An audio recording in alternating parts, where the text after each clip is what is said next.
Christmas, my 8-year-old daughter grabbed my hand and whispered, "I am scared of Grandma." I looked at my mom. She was smiling. But then I saw this in her hand and froze. I didn't shout. I took action. 10 minutes later, police were at the door. 10 minutes before everything blew up, I was telling myself it was fine. Not perfect. Not peaceful. Just fine. 10 minutes before everything blew up, I was telling myself it was fine. Not perfect. Not peaceful. Just fine. The house was full. My mom was moving through the kitchen like she owned it. Derek, my ex-husband, was being charming to someone. Jade, my best friend, was near the snacks giving me eyes like, "Do not make me socialize with Derek." And Lucy, my 8-year-old daughter, was glued to my side, which should have been the first red flag. I had made it this far without crying into the stuffing. I was counting that as a win. Then Lucy tugged my hand. I leaned down. "What is it, baby?" She looked up at me, serious. Whispered, "I'm scared of Grandma." My brain did a full stop. Not confused, not unsure. She said it like she meant it. No drama, no tears, just fact. I blinked. "Scared?" She nodded. I turned toward the kitchen. My mom was standing by the counter smiling. Not at anyone. Just smiling. Like the kind you do when you're alone but pretending not to be. She was humming. Something tuneless and too cheerful. Her hands moved over a small dessert plate. Spreading something. Nothing looked wrong. Except there was a jar in her hand, and the second I saw it, something in my chest tightened. It looked like the nut-free one. The kind I buy religiously. Same shape, same brand, same familiar blue. But then I saw the lid. It was the wrong color. My stomach dropped. I took a few steps closer. Not enough to cause alarm, just enough to get a better view. That's when I saw the label. Same font, same layout, but different. I knew instantly this wasn't the nut-free jar. It was the real one. The one that has a warning label for tree nuts printed in small, clean letters on the back. The one I never allow in the house. The one I told everyone, repeatedly, was banned. The one that could send Lucy into anaphylaxis. And she was spreading it onto a cookie. A cookie she placed carefully on a pink unicorn plate. Lucy's plate? I went still. My mind flipped through explanations like flashcards.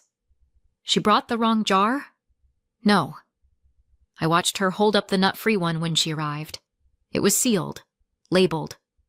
This was a different jar. Maybe it was a mistake. Maybe she didn't realize she'd switched them. Except, I never buy the regular kind. There's no other jar in the house. There never has been. So where did this one come from? And why was she smiling? I turned, walked straight to my purse, unzipped the side pocket. Empty. My fingers moved faster. Other compartments. Lining. Inside the flap. Gone. Lucy's EpiPen. Always in the same place. Always. Not there. I didn't react. I couldn't. My hands were numb. I looked down at Lucy. "Let's go to my room for a minute, okay?" She nodded. No questions. Just trust. We walked down the hall. I locked the door behind us, opened the dresser, pulled out the backup EpiPen, sat down, tried to breathe. "What are you looking for?" Lucy asked. "Your EpiPen." She tilted her head. "Oh, Grandma took it." I looked at her. "What?" "I saw her. She took it from your bag. She put it in hers." It wasn't a mistake. It was never a mistake. I picked up my phone. Called. "My daughter has a life-threatening nut allergy. Someone in my home brought a nut product and removed her EpiPen from my bag. I have a backup. But I believe this was done intentionally." 10 minutes later, the knock came. And I was still sitting there, holding my daughter in one arm, her EpiPen in the other, waiting to find out if this was really happening, or if it had already happened, and I was just the last one to see it. I grew up in a house where keeping the peace meant shutting up. If Mom was stressed, you didn't ask questions. If my brother Trevor forgot to clean up after himself, again, you cleaned up for him. If something felt unfair, you smiled through it. That's just how things were. Trevor and I were close in age, but the rules never seemed to apply equally. He could leave a mess, roll his eyes at Mom, ignore chores, and somehow still be the one getting praised for trying his best. Meanwhile, I was the one who knew where the spare batteries were, who figured out how to keep the washing machine from flooding the hallway. Mom used to call me her little second in command. It sounded sweet when I was 6. By 16, it felt like a job I never applied for. Our dad left when I was around 10. Divorce. Quiet, messy, final. He called once in a while, sent birthday cards with money inside. But he was gone. That left me, Trevor, and Mom, which really meant it was just me and Mom holding everything up, and Trevor floating somewhere in his own orbit. Trevor still floats. He's not living with Mom anymore, but he's not exactly independent either. Between jobs, as he calls it. Except between implies there was something before and something coming next. I'm not convinced of either. Anyway, I met Derek when I was in my mid-20s. He was charming in that practiced way some men are. The kind that makes you feel lucky just to be noticed. He was successful, confident, articulate. Everyone liked him, especially Mom. She adored him, said he was the kind of man who knew how to lead, said I was lucky. And for a while, I believed her. We got married. We had Lucy. And for a while, it worked. When Derek's company expanded, he offered my mom a full-time job, something administrative. It suited her, and she loved telling people she worked for the family. It made her feel important. She had a desk, an email signature, a boss she admired. Then it stopped working. I won't rehash it, not in detail. I'll just say, I left him because he cheated, and that was enough. When I told Mom, she didn't gasp or get angry or ask if I was okay. She sighed. So he cheated, she said. It happens. That's just how men are. I remember staring at her, waiting for the part where she would follow up with something like, but it's still wrong, or I'm here for you. Instead, she said, you should have stayed. You have a child. I said, I'm not staying in a broken marriage so you can keep your job. She didn't speak to me for 3 days. Derek didn't fire her. Of course he didn't. He promoted her, gave her more responsibility, more money, gave her reasons to speak about him with reverence, even after everything. She took those reasons and ran with them. He's professional, organized, generous. He still supports me, even after what you did. What I did? Trevor, for the record, was neutral, mostly because he didn't want to rock any boats that might offer him a job. I heard rumors. Derek had floated the idea of bringing him into the company. Nothing concrete. Just enough to make Trevor interested. And quiet. Then came the custody process. Derek wanted 50%, maybe more. He said he wanted to be involved. Said Lucy deserved both parents. He had the money, the house, the clean shirts and fresh haircut and calm voice. I had the schedule, the scraped knees, the late-night stories, the fear that somehow none of that would matter. I tried to fight fair. I really did. But when your own mother is suggesting maybe Lucy would be better off with him, it's hard to feel like anyone is on your side. She said things like, you're always so reactive, and he offers stability. She meant, you're messy. You're emotional. You're not doing it right. I started to feel like I was shrinking, like I was vanishing from my own narrative. Christmas was supposed to be a break. I wanted quiet. Just Lucy, Jade, Mom, maybe a couple close friends. Nothing big, no pressure. But Mom pushed. You have to invite Derek, she said. Don't punish Lucy. It's Christmas. And when I hesitated, she added, this isn't about you. It's about family. So I gave in, like I always do. I invited him, set the table, hung the lights, told myself I could get through one day. I did not expect what happened next. Now I'm sitting in my bedroom. The door is locked. Lucy is beside me, breathing steady. The backup EpiPen is in my hand. and I keep replaying it. The jar, the smile, the plate, the words Lucy whispered. I don't know what this was. I don't know why she did it. I don't know what she was thinking. All I know is it wasn't a mistake, and I don't feel safe. Not even in my own home. I was still holding the backup EpiPen when I heard the knock at the front door.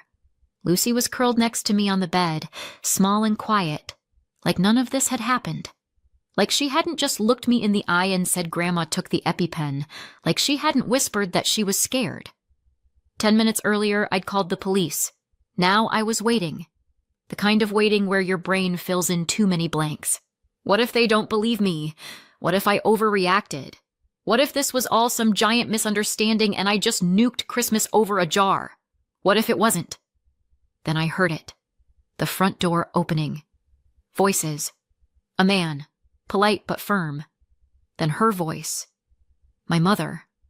All pleasant and confused. Officers? Oh, is something wrong? Lucy shifted.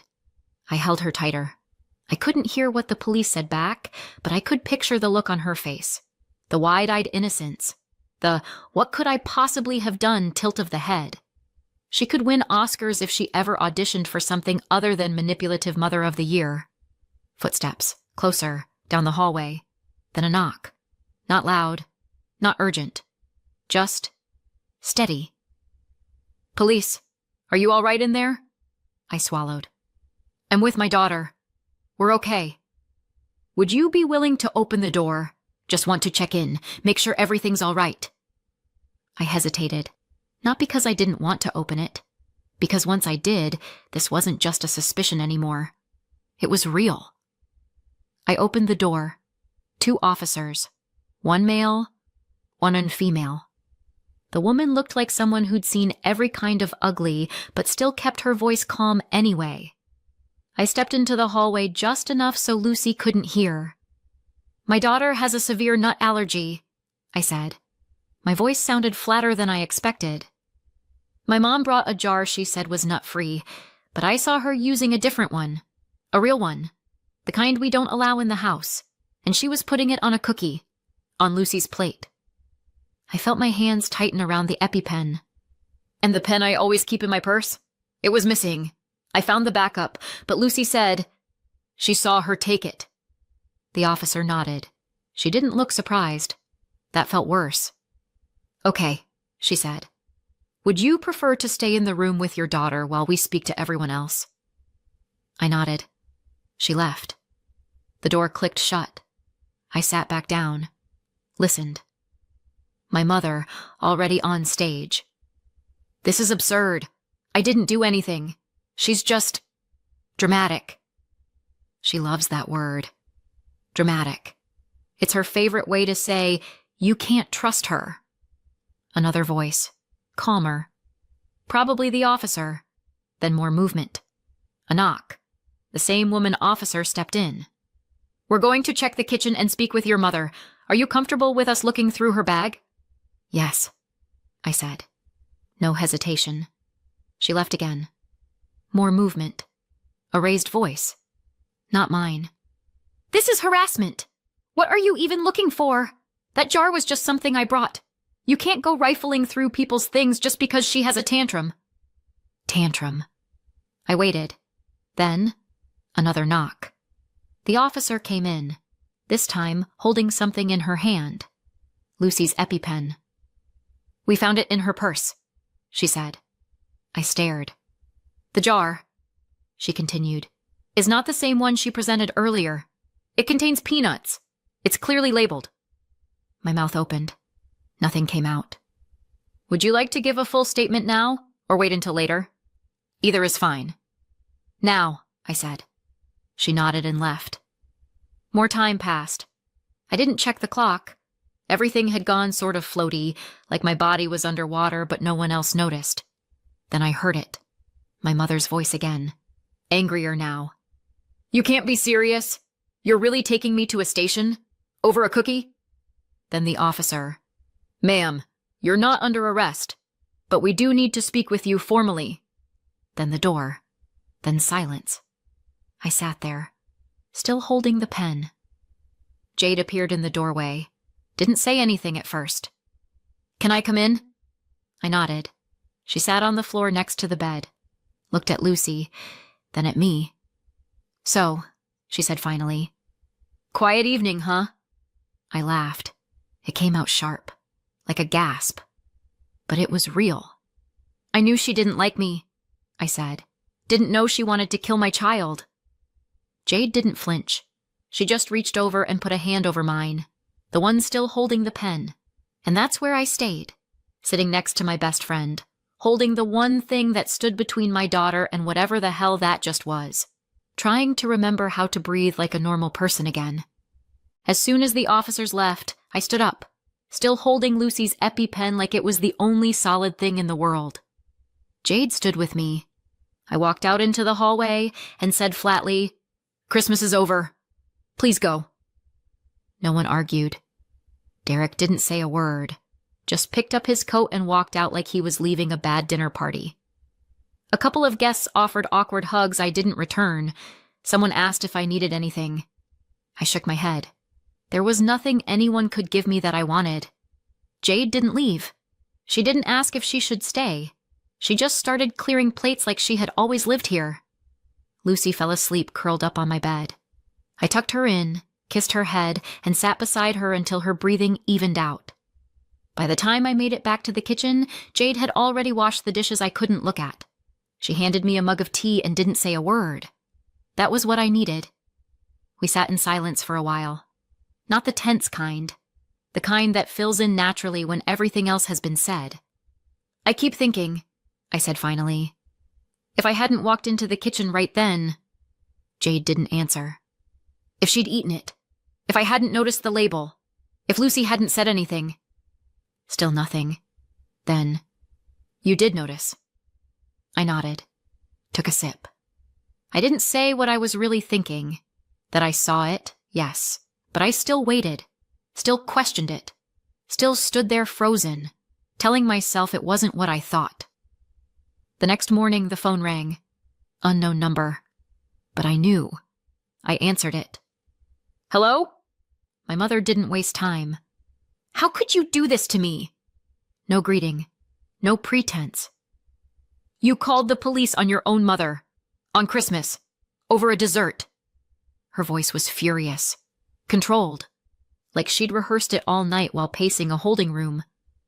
"Good morning," I said flatly. "Don't be flippant, Hannah. You humiliated me. Do you even understand what you've done?" I said nothing. This could ruin me. I could lose my job. "Do you care about that at all?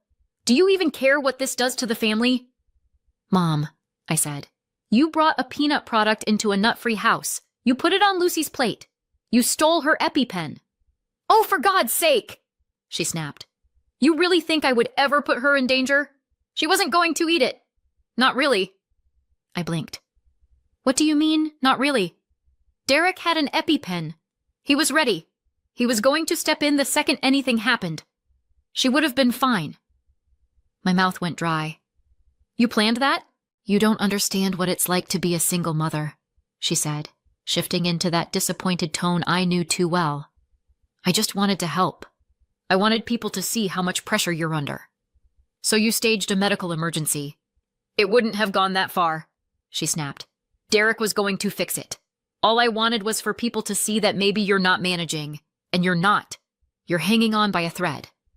I stared at the counter. At Jade, who was now frozen with a coffee mug halfway to her lips. "You think that helps me?" "I think you need help," she said. "Real help. And if you won't ask for it, someone else needs to show people the truth." I couldn't respond. There wasn't a sentence in the English language big enough to hold the amount of disbelief I was feeling. Then she added, quieter, "He was going to make sure it didn't get serious. We weren't trying to hurt her. Just prove a point." There it was. Derek. "He knew?" She hesitated. Just for a second. "It was his idea," she said. "I just followed through." She must have realized what she'd said, because she hung up right after that. I sat there staring at my phone. Jade blinked once, then reached over and poured more coffee into my cup like we were just talking about groceries. "So," she said, "your mom's a sociopath." I said, apparently in collaboration with my ex-husband. "A fun twist." We sat there in silence for a while. The kitchen smelled like old sugar and new coffee. There were still dishes in the sink. The unicorn plate was gone. I didn't want to ask where it ended up. "What do I do now?" I asked. Jade shrugged. "Sue?" I let out something between a laugh and a breath. "I meant about Lucy. About everything." "You tell the truth," she said. "You already did the hard part. You stopped it. You believed yourself. That counts." The words hit something in me. I didn't say thank you. I didn't need to. 2 days later, my lawyer called. "You might want to sit down for this," she said. Should I be scared or relieved? Both. She explained that they'd received discovery materials from the custody proceedings, emails, screenshots, attachments, between my mother and Derek. It wasn't subtle. It wasn't vague. They talked about how they were going to highlight your instability and demonstrate that Lucy needs a more structured environment. They joked about me freaking out on cue. They referenced the jar, the EpiPen. Derek even confirmed in one message that he would have one ready to intervene safely. And then the part that made my stomach turn. My mother asking about the promotion, and Derek replying, "Already done," followed by another message. "When can we bring Trevor in for onboarding?" Trevor. My brother. I didn't cry. I didn't throw the phone. I just sat there, phone still against my ear, the words spinning around in my head like laundry in a broken washer. They didn't want Lucy to die. They just wanted me to look like someone who couldn't protect her. And they were willing to risk everything to prove it. 6 months later, I still check the label on everything twice. Maybe that won't ever change. And maybe it shouldn't. My mother took a plea deal. Child endangerment. Tampering with medical equipment. 2 years probation. Counseling. Court order. No unsupervised contact with Lucy for 5 years. Fine by me. I didn't go to the hearing. I didn't need to.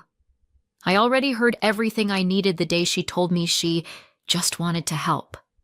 Derek fired her the second the police got involved. Said he felt betrayed. Which is hilarious, considering. My brother never got the job. Derek ghosted him right after the arrest. He texted me once. Loyalty, family, blah blah blah. I blocked him. Haven't looked back. So yes, I cut them all off. My mother. My brother. Gone. No calls. No apologies. No reconnections. Derek didn't walk away clean either. The emails, the texts, the EpiPen plan, all of it showed up in family court. But the DA saw more. He got hit with conspiracy to endanger a child. He pled out. Probation, permanent record. No jail, but no spin either. His name went public. His business folded within weeks. Clients pulled out. Partners resigned. Quietly. Respectfully. Like they weren't running. He issued a bland statement. Something about stepping away to focus on family. No one bought it. The judge didn't need convincing. Full legal and physical custody to me. Supervised visitation only. No overnights. Parenting classes. Therapy. Psychological eval. Maybe, if he completes all of that and behaves perfectly, he can petition for more. But even he knows it won't happen. Now, it's quiet. Lucy is doing better. She's in therapy. She's talking more. Drawing more. Sleeping through the night. She hasn't asked for her dad. Jade still shows up with wine and zero patience for my self-doubt. She doesn't tiptoe around the story, doesn't handle me like I'm a porcelain figurine someone knocked off a shelf. We laugh sometimes. It doesn't feel like betrayal anymore. I still check my purse twice before leaving the house, still scan dessert tables like I'm about to disarm a cake. That's fine. That's part of it. Because Lucy is safe. Because I trust myself. It's not the life I imagined, but it's mine. And it's quiet. And it's safe. And after everything we survived, it's more than enough. I thought losing Derek was the worst thing. Then I thought trusting my mother was the worst thing. But the real worst thing would have been not trusting myself. And now, I do. So tell me, did I go too far or not far enough? Let me know in the comments. And don't forget to subscribe.